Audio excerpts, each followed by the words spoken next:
Hey there, it's Aaron from TrafficGuard, and today I'm going to show you a returning user who is excessively clicking over a current client within their audit period.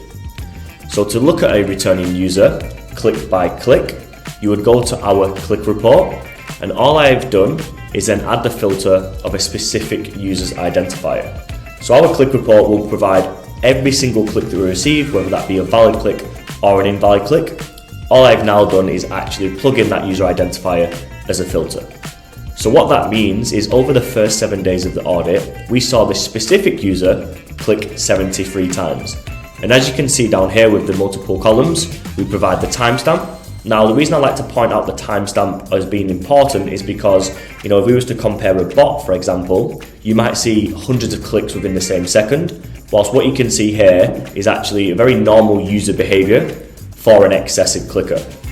We also provide the campaign, the ad group, the ad ID, the device ID, the G-CLID, IP address. So you can see here this user actually changed IPs. We also provide the keyword, whilst other columns are also available. So if you want to look at different columns, you can just click on modify columns, and there are multiple different data points that you can actually add there if that's something that you would like to add. Now again, we'll just look at the default ones for this example.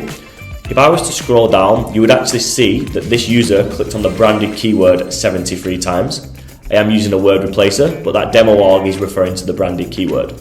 And usually when we talk about excessive clickers just logging in, it is usually the branded keyword which they are going to abuse, which is just driving up your customer acquisition costs.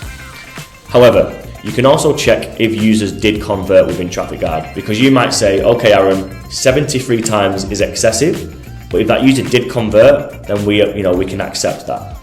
And to do so, you would add a filter which is called is converting click. You select yes, and what that means is if that user did convert in any of those 73 clicks, obviously that click would load that information, or if multiple conversions happened. But as you can see, this was an excessive clicker who clicked 73 times and didn't convert.